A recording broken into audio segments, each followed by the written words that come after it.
Perkenalkan, nama saya Angelina GE SAG, Guru Agama Katolik SDN Negeri 2 Bambulung, Kecamatan Pematang Karau, Kabupaten Barito Timur, Provinsi Kalimantan Tengah. Status mahasiswa PPG Det 1 tahun 2024, Sekolah Tinggi Katolik Santo Yakobus Merauke. Pada hari ini, hari Kamis, tanggal 17 Oktober 2024, akan melaksanakan praktek pembelajaran real uji kinerja secara luring di SDN Negeri 2 Bambulung, tepatnya di kelas 4, dengan judul 10 Perintah Allah. Selamat menyaksikan.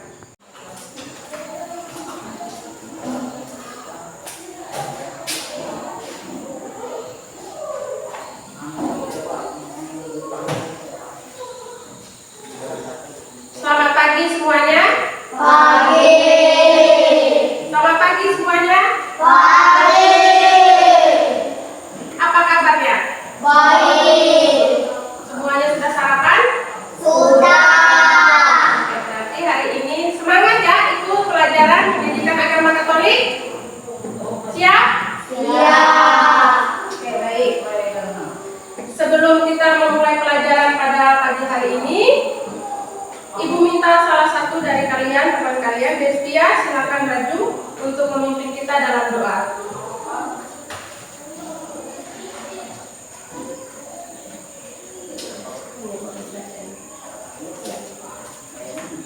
Sebelum kita mulai pelajaran, mari kita ambil sikap untuk berdoa. Ya. Yesus yang penuh kasih, pada ibu hendak belajar dan mengenali 10 perintah Allah. Ajarilah kami mengenal perintah-perintah-Mu, agar kami mematuhinya. Berikan kami mengenal segala isi hati kami mengasihi Tuhan yang selamanya memiliki dan menyelamatkan kami, karena Engkaulah Tuhan dan penanggalan kami ini dan kami Tuhan yang Esa.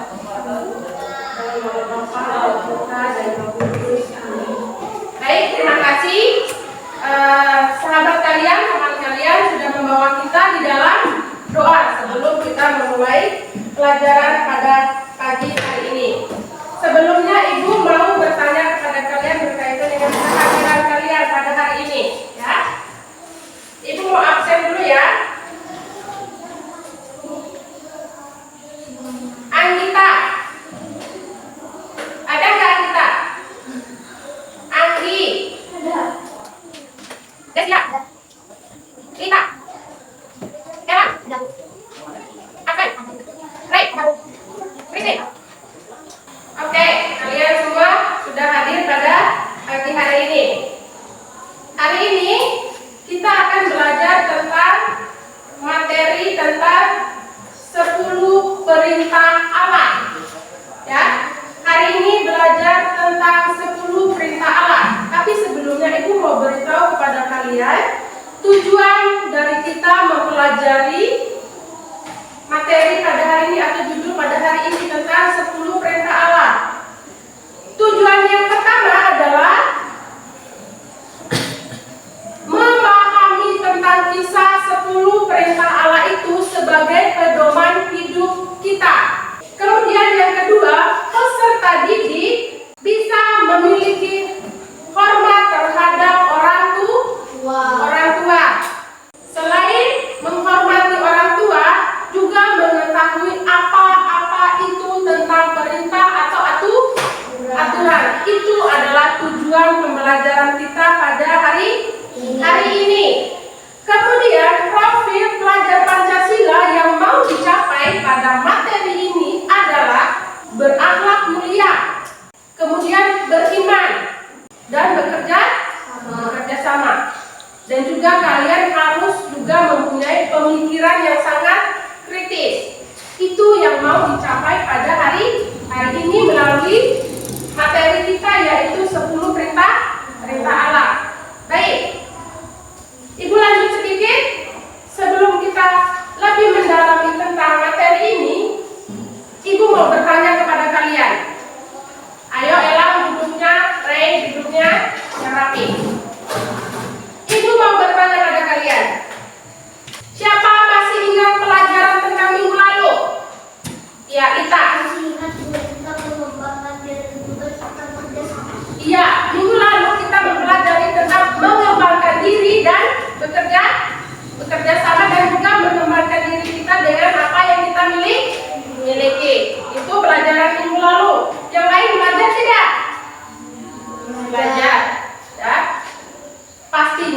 sebelum ke sekolah, malamnya harus belajar. Kemudian pertanyaan kedua, Ibu mau tanya lagi. Siapa yang pernah mendengar tentang aturan? Ibu mau tanya sama Destia, apa? Karena Bu, ada aturan di rumah dan juga di sekolah.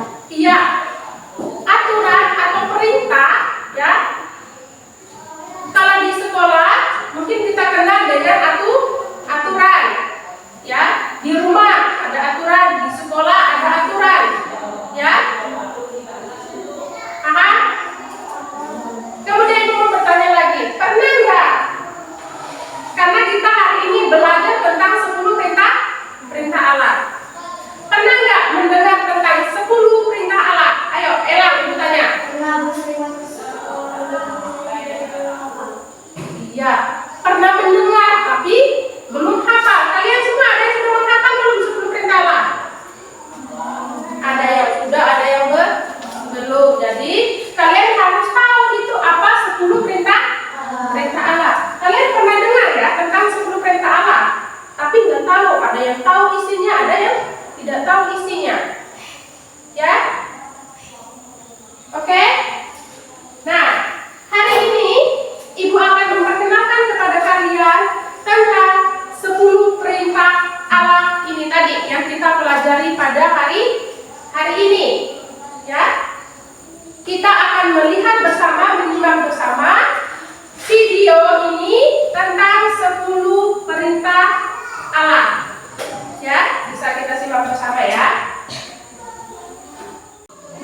Selalu dan senantiasa menyertai kita. Dan demi perkembangan channel ini diharapkan kerelaan hati saudara dan saudari untuk like dan subscribe. Terima kasih. Saudara dan saudariku terkasih, untuk sesi ini saya mau bicara tentang berapa kali sih Musa itu menerima 10 perintah Allah dalam bentuk 2 lomba. Maka di judul saya sudah buat di sana, Musa menerima 2 lomba yang berisi 10 perintah Allah itu sebanyak 2 kali. Saudara dan saudariku terkasih, bicara tentang bangsa Israel ini merupakan tema yang selalu menarik bagi saya. Apa yang menarik? Tentunya dalam sejarah perjalanan hidup mereka. Bangsa Israel selalu dan senantiasa mengalami kebaikan Tuhan. Kita ingat mereka pada saat itu tinggal di Mesir yang awalnya adalah dari satu keluarga, yaitu keluarga Yakub dengan 12 orang putranya, berkembang menjadi satu kelompok besar, ditindas oleh Raja Firaun. Kemudian Tuhan melihat penderitaan yang dialami oleh kelompok ini, kemudian Tuhan menyuruh mereka melalui Nabi Musa membawa mereka keluar dari Mesir untuk kembali ke kampung halaman, itulah negeri Kanaan. Dalam perjalanan mereka, kebaikan Tuhan selalu dan senantiasa datang untuk mereka. Menyeberangi Laut Merah ini juga merupakan sebuah kebesaran Tuhan bagi bangsa. Nah, pada sesi ini saya mau bicara atau mau bincang-bincang tentang Israel ketika berada di padang gurun Sinai. Jadi dalam perjalanan mereka menyeberangi Laut Merah dan mereka tiba di padang gurun Sinai. Pada saat itu saudara dan saudariku terkasih, Tuhan sudah membuat sebuah janji kepada Nabi Musa untuk memberikan perintahnya kepada Israel bangsa. Maka waktu itu setelah mendirikan kemah di padang gurun Sinai, Allah meminta Musa untuk naik ke gunung Sinai atau gunung Horeb untuk bertemu dengannya sekaligus menerima perintah-perintahnya yang tertuang dalam 2 lomba. Setelah memberikan informasi kepada orang-orang Israel yang bermukim di padang gurun Sinai, Musa kemudian berangkat ke gunung Sinai atau gunung Horeb untuk bertemu dengan Tuhan. Saudara dan saudari terkasih, lamanya waktu Musa berada di gunung Sinai atau gunung Horeb adalah 40 hari 40 malam, waktu yang cukup lama. Maka apa yang terjadi di padang gurun Sinai dengan bangsa Israel ini? Para tua-tua Israel menghasut orang-orang Israel. Apa kata mereka? Coba lihat, Musa sampai saat ini tidak juga kembali menemui kita. Mungkin dia sudah mati, tidak juga memberi kabar. Apalagi tidak ada HP ya. Musa pergi ke Gunung Sinai tidak bawa HP pula itu. Entah dikirim SMS satu tunggu ya, saya masih di sini bertemu dengan Tuhan. Atau kirim pesan melalui WA grup bangsa Israel ya. Atau ya berbagai media yang ada seperti kita kenal pada saat ini. Nah, Musa sama sekali tidak memberi kabar apapun kepada orang-orang Israel yang bermukim di padang Gunung Sinai. Seolah-olah Musa hilang di telan bumi. Itulah kira-kira yang dibayangkan oleh para tua-tua atau yang dibayangkan oleh para tua-tua Israel. Maka datanglah para tua-tua Israel meminta kepada para ibu dan para gadis yang saat itu ketika keluar dari Mesir, banyak di antara mereka membawa perhiasan emas. Jadi banyak rupanya emas yang dibawa oleh para ibu dan para gadis bangsa Israel ketika mereka meninggalkan Mesir. Lalu dari emas yang dikumpulkan oleh para tua-tua, mereka kemudian membentuk sebuah patung anak lembu. Apa dasarnya saudara-saudari? Karena tadi mereka sudah katakan, Musa katanya mau bertemu dengan Tuhan, sampai detik ini tidak ada pesan bagi kita. Musa mungkin sudah mati. Maka mari kita membuat Allah kita yang bisa kita lihat. Kata Musa kepada kita bahwa Allah itu ada, tetapi kita sendiri tidak pernah melihat. Hanya Musa sendiri yang melihat. Apakah itu betul atau tidak? Nah, inilah sifatnya orang Israel yang selalu tidak puas. Karena asumsi demikian, maka mereka menempa patung anak lembu dari emas yang dibawa oleh para ibu dan para gadis. Setelah mereka menempa patung anak lembu, kemudian mereka menghormati, menyembah dan berpesta pora di sekitar patung anak lembu tersebut. Lama mereka mengadakan pesta, mengadakan hormat, sembah sujud di depan patung.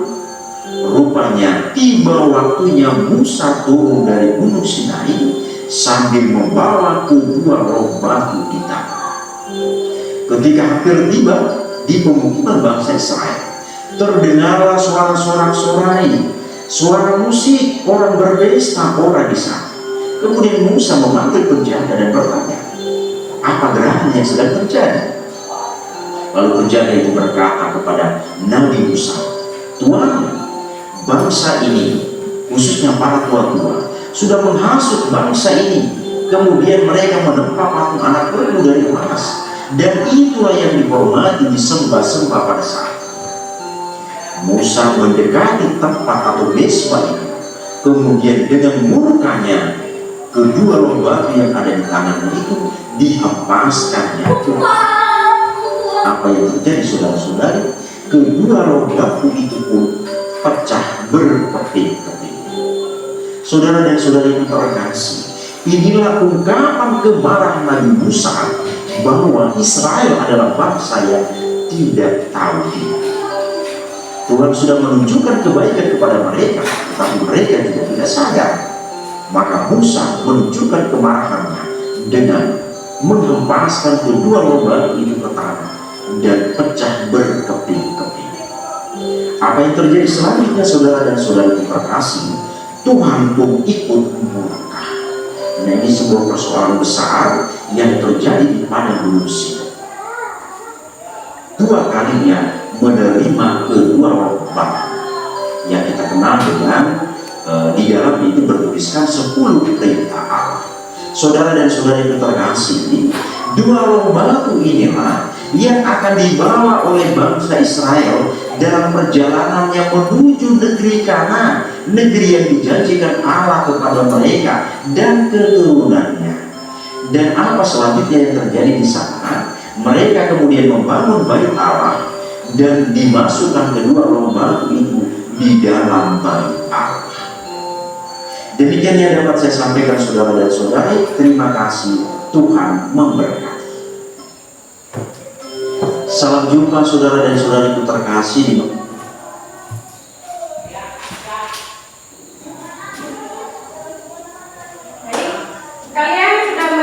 menyaksikan ini, ya, telah menyaksikan bersama video tentang 10 perintah Allah, ya, yang sudah digambarkan juga di dalam lembaran ini. Ini sebagai, kalau tadi kalian kurang memperhatikan, maka ini yang dipegang oleh Musa tadi, ya, 2 loh batu.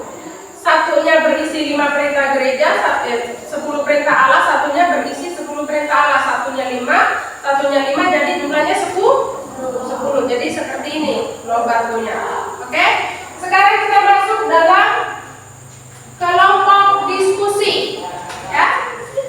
Masuk dalam kelompok diskusi. Sekarang kita atur dulu mejanya, ya. Ayo. Masuk dalam kelompok Citare dan Advent.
Iya, baik, terima kasih. Silakan duduk. Ya, sebelum Ibu jelaskan, Ibu ada satu permainan. Perhatikan, ada STG untuk kalian. Advent. Ada satu permainan STG untuk kalian. Dengarkan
Kesepuluh firman. 1. Lalu Allah mengucapkan segala firman ini.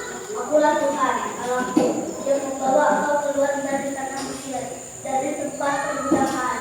Jangan ada Allah lain di hadapanku. Jangan membuat bagimu patung yang menyerupai apapun yang ada di langit di atas, atau yang ada di bumi di bawah, atau yang ada di dalam air di bawah bumi. Jangan sujud menyembah kepadanya atau beribadah kepadanya. Sebab aku, Tuhan Allahmu, adalah Allah yang pemurung, yang membalaskan kesalahan bapa kepada anak-anaknya, kepada keturunan yang ketiga dan keempat dari orang-orang yang membenci aku. Tetapi aku menunjukkan kasih kepada beribu-ribu orang, yaitu mereka yang mengasihi aku dan yang berpegang pada perintah-perintahku. Jangan menyebut nama Tuhan Allahmu dengan sembarangan, sebab Tuhan akan memandang bersalah orang yang menyebut namanya dengan sembarangan. Ingatlah dan kuduskanlah hari Sabat. 6 hari lamanya engkau akan bekerja dan melakukan segala pekerjaanmu. Tetapi hari ke-7 adalah hari Sabat Tuhan Allahmu. Maka jangan melakukan sesuatu pekerjaan engkau atau anakmu laki-laki, atau anakmu perempuan, atau hambamu laki-laki, atau hambamu perempuan, atau hewanmu, atau orang asing yang di tempat kediamanmu. Sebab tentang hari lamanya Tuhan menjadikan langit dan bumi, laut dan segala isinya, dan Dia berhenti pada hari ke-7. Itulah sebabnya Tuhan memberkati hari Sabat dan menguduskannya. Hormatilah ayahmu dan ibumu, supaya lahir keturunanmu di tanah yang diberikan kepada Allahmu kepadamu. Jangan membunuh, jangan berzina, jangan mencuri, jangan mengucapkan saksi dusta tentang sesamamu, jangan mengunjungi rumah sesamamu, jangan mengunjungi istrinya atau hambanya laki-laki, atau hambanya perempuan, atau lumbungnya, atau keledainya, atau apapun yang dimiliki sesamamu. Iya, itu ya bacaan teks kitab suci. Nah, baik, kalian sudah menjawab semua soal dan sudah berdiskusi bersama dan juga telah membaca kitab suci bersama. Nah, Ibu mau memberitahu, dalam 10 perintah Allah ada nggak kata menghormati orang tua? Ada. Iya, itu adalah yang harus kalian lakukan. Kita harus menghormati orang tua. Menghormati orang tua ya. Orang tua pertama kalian di rumah, ya, ayah dan ibu. Kemudian orang tua kedua kalian yang di sekolah adalah ibu dan bapak guru. Itu yang harus kalian hormati. Ya. Kemudian aturan di rumah ada, aturan di sekolah ada. Aturan di sekolah apa? Jangan membuang sampah sembarangan, buanglah sampah pada tempatnya. Masuk harus tepat waktu, berpakaian harus rapi. Hari Senin upacara harus seragamnya harus rapi. Itu aturan di sekolah. Ya, dan masih banyak lagi aturan-aturan yang ada di sekolah. Kemudian di rumah, aturan apa? Di rumah yang dikasih orang tua untuk kalian. Nonton TV jangan sampai larut malam, harus belajar. Bangun pagi rapikan tempat tidur, malam sebelum tidur berdoa. Itu aturan di rumah, ya. Di masyarakat ada aturan juga. Lalu lintas aja ada aturan, apalagi perintah yang disampaikan oleh Allah kepada Musa untuk kita manusia. Paham sudah? Baik, kita lanjut ya. Untuk refleksi, ya, sebagai bahan refleksi kita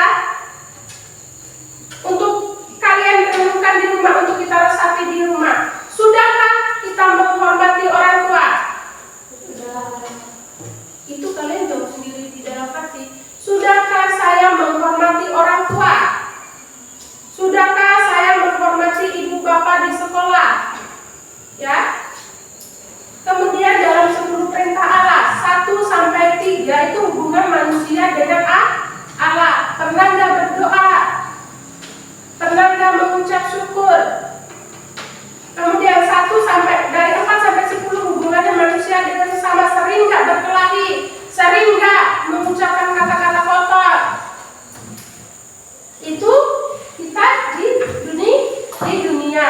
Makanya itu yang harus kita renungkan. Apakah sudah kamu lakukan yang hubungan antara manusia dengan manusia tadi? Jangan membunuh, jangan menghina, jangan mencuri. Kalian pasti di antaranya itu ini yang paling sering, jangan mencuri. Itu ya. Itu yang harus kita lakukan dan kita renungkan bersama. Paham untuk pelajaran pada hari ini? Tentang apa hari ini?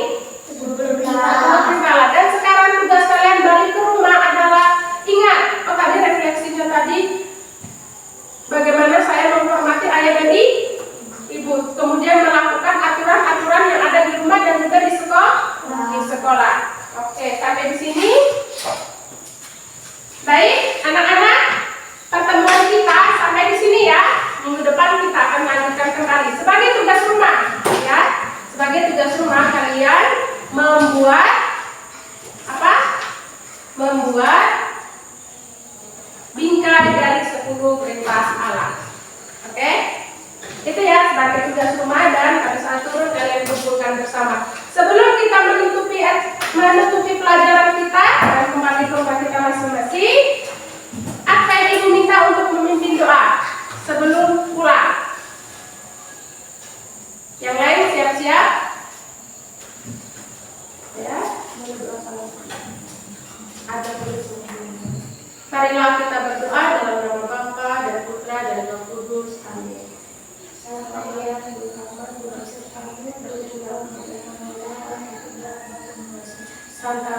Bunda Allah, dalam nama Bapa dan Putra dan Roh Kudus. Amin. Oke, terima kasih.